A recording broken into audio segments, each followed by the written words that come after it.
System flash, नजरिया के fire बा, बॉडी फुल डैमेज, टच न कर रीज बोल सो चाहे ऑटोमेटिक सेट।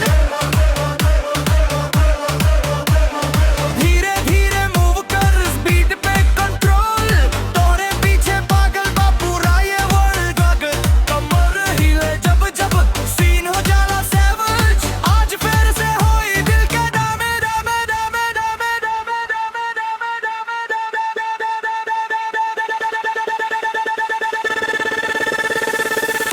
आज फिर से होई दिल के डामे जख्म।